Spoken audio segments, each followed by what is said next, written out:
தர்க்க ரீதியாக லாஜிக்காக அறிவுபூர்வமான வாதத்தின் மூலமா சொல்றீங்களே, இது அல்லாஹ்வுடைய வசனத்துக்கு மாத்தமா இருக்க. நீ தான் விளக்கணும் அல்லாஹ் சொல்றானே. அற்புதமான கேள்வி கேட்டிருக்கிறார்.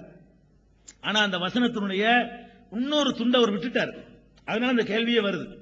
அல்லாஹ் குர்ஆனை விளங்குறதுக்கு ரெண்டு வழி சொல்றான் அந்த வசனத்துல. ஒன்னுலித்து பையின லின்னாசி மானுசில இலையும் அல்லவும் யதஃபக்கரும். ரெண்டு வகையாக குர்ஆன் விளங்கும் என்று அல்லாஹ் சொல்கிறான். ஒன்னு, முகமது நீ விளக்க வேண்டும், அப்படி வசனங்களும் இருக்கிறது. இன்னொன்னு அல்லவும் யதஃபக்கரும், அவங்களும் சிந்திக்க வேண்டும். ரெண்டு காரணத்தை அந்த குர்ஆன் விளங்குவதற்கு ரெண்டு வழி இருக்குது என்று அல்லாஹ் தான் சொல்றான். சில வசனங்கள் அல்லாஹ்வுடைய தூதர் சொல்லித்தான் தெரிய முடியும். சில வசனங்கள் அப்படியா சரி, சில வசனங்கள் நாம சிந்திச்சு பார்த்தும் வழங்கும்.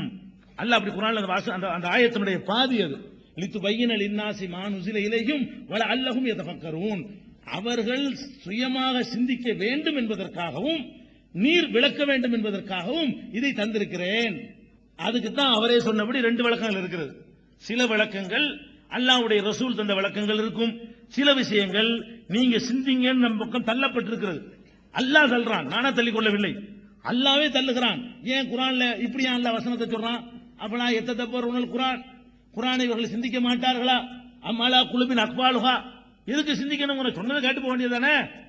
சொன்னதுக்கு மேலையும் சிந்தித்து விளங்க வேண்டிய விஷயத்தையும் அல்லாஹ் விட்டு வைத்திருக்கிறான். அன்றைக்கு ரசூல் ஸல்லல்லாஹு அலைஹி வஸல்லம் சொல்லி இருந்திருப்பார்களே, ஆனால் அன்னைக்கு உள்ள மக்களுக்கு விளங்கி இருக்காது. திருப்பி தரும் ஆனன விளங்கி இருக்குமா? அப்ப அன்றைக்கு ரசூல் ஸல்லல்லாஹு அலைஹி வஸல்லம் அவர்கள் அப்படி மொட்டையை விட்டுட்டு போயிட்டார்கள். பிற்காலத்தில் சிந்திச்சு விளங்கிக் கொள்ளட்டும். அப்ப பிற்காலத்தில் உள்ளவர்கள் சிந்தித்து விளங்கிக் கொள்வதற்கு ஒரு வாசல் திறக்கப்பட்டிருக்கிறது. அது கூட இந்த நூற்றாண்டு முடிஞ்சு போச்சா? நம்ம எழுதிட்டு போயிட்டோமா?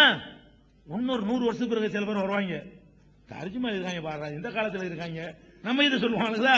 இதை விட அற்புதம் அவன் சிந்திச்சு நாம் எதை கரெக்ட் என்று நினைக்கிறோமோ அது கிறுக்குத்தனம் என்று சொல்லக்கூடியவனும் நாளைக்கு வருவான். அது கரெக்டாகவும் இருக்கும். அதை நீங்கள் ஏற்றுக்கொள்ளணும். கரெக்டா இருந்தா சிந்திச்சு பார்க்கணும். பாயிண்ட் கரெக்டா இந்த வசனத்தில் இது விளங்குகிறது, இந்த வார்த்தையில் அந்த அர்த்தம் இருக்கிறது, இந்த அர்த்தத்தில் இந்த கருத்து இருக்கிறது. அப்படி இருக்குமே ஆனால் நானும் எனக்கு பின் வந்தவர்களுக்கு எவ்வளவு விட்டு விட்டு தான் போக முடியும். முழுசையும் நிறைய வச்சுட்டு எவனும் போயிட முடியாது. எனக்கு பிந்தி ஒரு 200 வருஷத்துக்கு வந்தவர் எழுது சரியா இருக்குமான்னா அவர் 10 விட்டு போயிருப்பாரு. 500 வருஷத்துக்கு ஒருத்தன் வந்து செய்வா தர்ஜுமா பைத்தியம், இந்த வசனத்துக்கு இப்படி அர்த்தம் வருமா? ஏன்? அவன் வாழுகிற காலத்தில் சில விஷயங்களுக்கு புலப்படும். அதோட வச்சு பார்க்கும்போது அர்த்தம் நிறைய தெரியும். உதாரணமா ஒசமாய் இது ஆத்திர இருக்கிறார் கேட்கிறார், திருப்பி தரும் வானம். நம்ம என்ன செய்யறோம்? திருப்பி தரும் வானம் என்ன திருப்பி தருது? அந்த காலத்தில் அதிகபட்சமா போனா மழைய கூட இந்த மேகத்தை எடுத்துக்கிட்டு போய் திருப்பி தருதுன்னு வழங்கியிருக்க மாட்டாங்க, ஏதோ பொழியுதுன்னு வழங்கியிருப்பாங்க. இப்ப நம்ம என்ன வழங்குறோம்? வானம் எவ்வளவு விஷயங்களை திருப்பி தருது தெரியுமா? இங்க இருந்து தண்ணி எடுத்துட்டு போகுது, எடுத்துக்கிட்டு ஒரேடியா கொண்டு போயிடுச்சுன்னு வைங்க, பூமி சுருங்கி போயிடும். இந்த கடல் தண்ணியெல்லாம் சூரியன் எடுத்துக்கிட்டு ஒரு மேகமூட்டத்தில் நிப்பாட்டாம அது பாட்டுக்கு தண்ணி எல்லைக்கு கொண்டு போச்சுன்னு வைங்க, இந்த பூமி 2/3 காலி, இப்படி போயிடும். தண்ணி இல்லாம சாக வேண்டியதான். அப்ப வானம் என்ன பண்ணுது? இதை எடுத்துட்டு போன தண்ணி அப்படி நிப்பாட்டி வச்சு உப்பு எல்லாம் ஃபில்டர் பண்ணி சுத்தமா நிப்பாட்டி வச்சு மறுபடியும் கொட்டுது. திருப்பி திருப்பி தந்துகிட்டு இருக்கு பாருங்களேன். அது திருப்பி தர்ற வானம். இது யார் சொல்ல முடியும்? 14 நூற்றாண்டு சொல்ல முடியுமா? இத ஒரு 500 வருஷம் சொல்ல முடியுமா? நமக்கு தான் சொல்ல முடியும். அதே மாதிரி எவ்வளவு திருப்பி இந்த டிஷ்ல அனுப்புறான். இப்ப நம்ம பேசுறோம், லைவ் பண்றோம், இங்க இருந்து மேல அனுப்புறான், மேல இருந்து கொட்டான் பொழுது வீட்டுல விடுது. முழுதால திருப்பி தர்றதா இல்லையா? இங்க இருந்து போகக்கூடிய இந்த வீடியோ சிடிக்கள் எல்லாம், இந்த காட்சிகள் எல்லாம் மேல போகுது. அங்க சேட்டலைட் வாங்கி திருப்பி கொட்டுது. இப்படி மேல ஏத்துறான், அங்க இருந்து கொட்டுது. கேபிள் வழியாக, டிஷ் வழியாக நம்ம வீட்டு டிவிக்குள்ள வளவளந்து வலிக்குது. பாக்குறமா இல்லையா? திருப்பி தருதா இல்லையா? பேசுகிற பேச்சுக்கள் மேல போயிட்டு திரும்பி வருதா இல்லையா? அப்ப எவ்வளவோ விஷயங்களை திருப்பி தந்து கொண்டிருக்கிறது இந்த வானம் அப்படின்னு நான் சொல்றேன். இதுக்கு மேல எத்தனையோ 100 சேர்த்து கொடுத்து அடுத்து வரவும் சொல்லுவான். எனக்கு தெரிஞ்ச 4 சொல்லிட்டு போயிட்டேன். இன்னும் என்னென்னலாம் அப்படி கண்டுபிடிக்கிறது. அதனால குர்ஆனை பொறுத்த வரைக்கும் நம்ம சிந்திப்பதற்கான வாசலை அல்லாஹ் தான் திறந்து வைத்திருக்கிறான். ஆராய்ச்சி செய்ய சொல்லுகிறான். கியாமத் நாள் வரைக்கும் அதுல மெசேஜ் கிடைச்சிக்கிட்டே இருக்கும். ஒரு கட்டத்தோட முடிஞ்சு விடக்கூடிய வகையில் அமைக்கவில்லை. அல்லாஹ்வுடைய ரசூல் சில இபாதத்துகளை விளக்கி விட்டார்கள். ரசூல் எதை விளக்கி இருப்பாங்க? தொழுகை, நோன்பு, இபாதத்து, வணக்க வழிபாடுகள் விளக்கி இருப்பார்கள். இந்த அறிவியல், பூமி படைக்கப்பட்டது, வானம் படைக்கப்பட்டது, அந்த கோள், அதெல்லாம் விளக்க முடியுமா? விளக்குனா அந்த மக்களுக்கு புரியுமா? அதுக்கு தான் சிந்திங்க. நீங்க சிந்திச்சு விளங்குறதும் இருக்கிறது, ரசூலுடைய விளக்கத்தை வைத்து விளங்குறதும் இருக்கு நல்லா சொல்றான். அதைத்தான் நம்ம செஞ்சிருக்கிறோமே தவிர வேணும்னு எதுவும் செய்யலை. இப்போ நம்ம சொல்றோம், இப்போ வந்திருக்கிறோம். இந்த பாருங்களேன், எழுதி தந்திருக்காங்க. ஏயா செல்வி சொன்னாராம், நான் பிஜேயின் குரானை வாசிக்கவும் இல்லை, அது எனக்கு தேவையும் இல்லை, அதனால ஆனா தப்பு இருக்குன்னாராம். எழுதி தர்றாங்க. அட என்னுடைய வாசிக்கவும் இல்லைங்கிறீங்க, அது தேவையும் இல்லைங்கிறீங்க, அப்புறம் தப்பு இருக்குங்கிறீங்க. வாசிக்காம தப்பு வகையில வருமா தப்பு உங்களுக்கு? அப்ப இப்போ நான் சொல்றேன், வந்திருக்கோம்ல, யாராவது பிழை இருக்குன்னு சொன்னால் உண்மையா இஹ்லாஸோட இருந்தால் என்ற சுட்டி காட்டுங்க, திருத்திக்கிறேன். பிழை இருக்கலாம், எழுத்து பிழை இருக்கலாம், கருத்து பிழை இருக்கலாம், சில ஹதீஸை தப்பா விளங்கி இருக்கலாம், சுட்டி காட்டுங்க. அந்த கடமையை செய்யுங்க. இப்போ நாங்க தயார் தானே, இதுதான் விஷயம். இல்ல 10 நாள் இங்க தானே இருக்க போறோம். 10 நாள் எப்ப வேண்டாலும் வாங்க. இல்ல விவாதித்து தான் தீரணும்னா விவாதிக்கவும் தயார். ஆமா, அதாவது நிகழ்ச்சிகளை கூட பின் போட்டுருவோம். ஏதாவது ஒரு ஊர் நிகழ்ச்சி கூட ரத்து பண்ணிட்டு கூட விவாதம் பண்றதாலும் பண்ணுவோம். எந்த நம்ம தயாரா தான். தப்சீர் எழுதுறதுக்கு அந்தஸ்து இருக்குன்னு சொன்னாரு, அதையும் சொன்னாரா? சரி, அவர் சுட்டி காட்டினதுல தப்சீர் எழுதுறதுக்கு ஒரு தகுதி இருக்கிறது. அது பெரிய பெரிய உலமாக்கள் தான் என்ன செய்வாங்க, அது எழுத முடியும். நீங்க எல்லாம் பெரிய உலமாக்கள்ல வரமாட்டீங்கன்னு சொல்றாங்களாம் தப்சீர் எழுதுக்கு. சரி, இதெல்லாம் சொல்றாங்கல்ல, நான் கேட்கிறேன், அவங்கள்ட்ட கேட்கிறேன், இது உண்மையிலேயே அப்படி சொல்றாங்களா, எனக்காக சொல்றாங்களா? இதான் கேள்வி. உண்மையிலே சொல்றாங்கன்னு கேட்டா, யூசுப் அலின்னு ஒருத்தர் ஆங்கிலத்தில் தமிழாக்கம் பண்ணார். அவர் கிபார் உலமா கிடையாது, சவுதி அரசாங்கத்தில் வெளியிட்டு இருக்கிறாங்க. அதை இந்த ஆட்கள்லாம், இந்த கிபார் உலமாவெல்லாம் சீல் அடிச்சிருக்காங்க. எதுக்கு?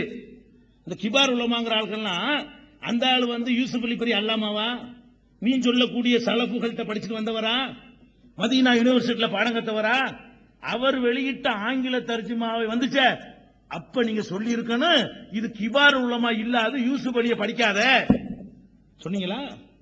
மெர்மடிக் பிக்தால் எழுதினார, அவர் மதீனா யூனிவர்சிட்டியில படிச்சவரா?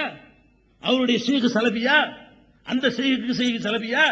அப்ப சலபியில படிச்சு மதீனா யூனிவர்சிட்டி படிச்சு பட்டம் வாங்கினா தான் ஒத்துக்குறோம்னா, பிக்தால் ஒரு மொழிபெயர்ப்பு விட்டார, நீங்க எல்லாம் வாங்கி வாங்கி ஓசி ஓசியா அடிச்சு கொடுத்தீங்களே, சென்டர்ல நீங்க அடிக்க வச்சிருக்கீங்களா யூசுப் அலி, அதெல்லாம் என்னங்கிற, அது எந்த கிபார் உலமா?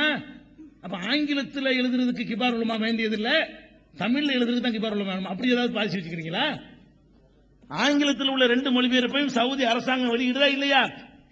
அவங்க எந்த நீ சொன்ன அளவுகோல், கிபார் உலமாக்கு என்ன அளவுகோலாம், அவர் படிச்சது சலபி உலமாவா இருக்கணுமா, அந்த உலமாவுக்கு படிச்சது படிச்சு கொடுத்த ஒரு சலபி உலமாவா இருக்கணுமா, இப்படியே ஒரு சங்கிலி தொடரலாம் போகணுமா.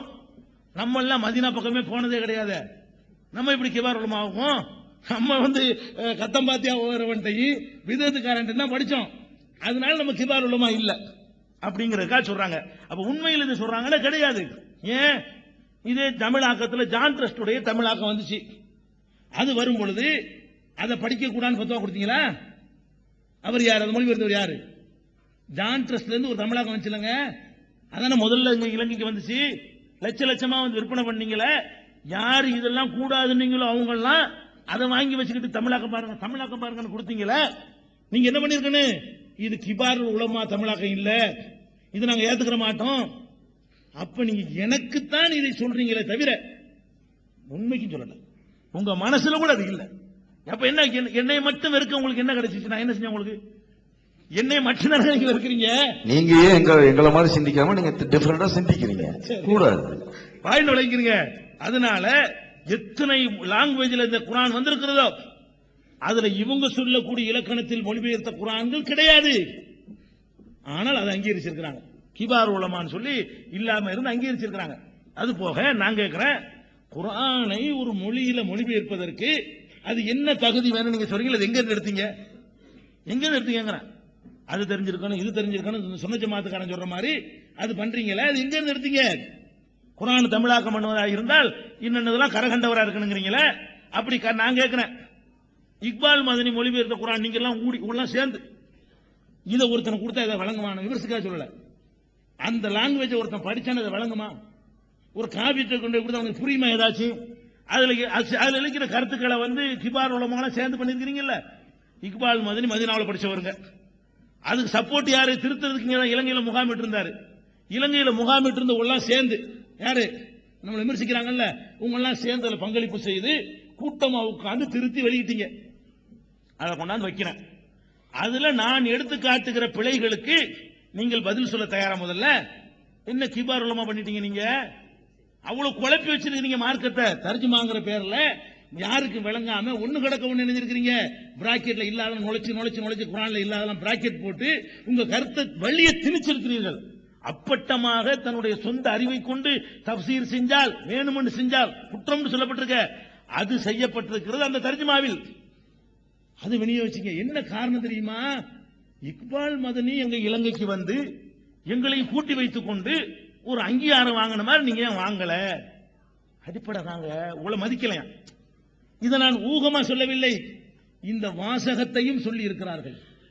இந்த வாசகத்தையும் இக்பால் மேன் வெளியிட்டார்ல, அது மாதிரி எங்களையும் ஒரு 10 பேர் வச்சுக்கிட்டு எங்களையும் ஒரு முன்னுரை வாங்கி நாங்கெல்லாம்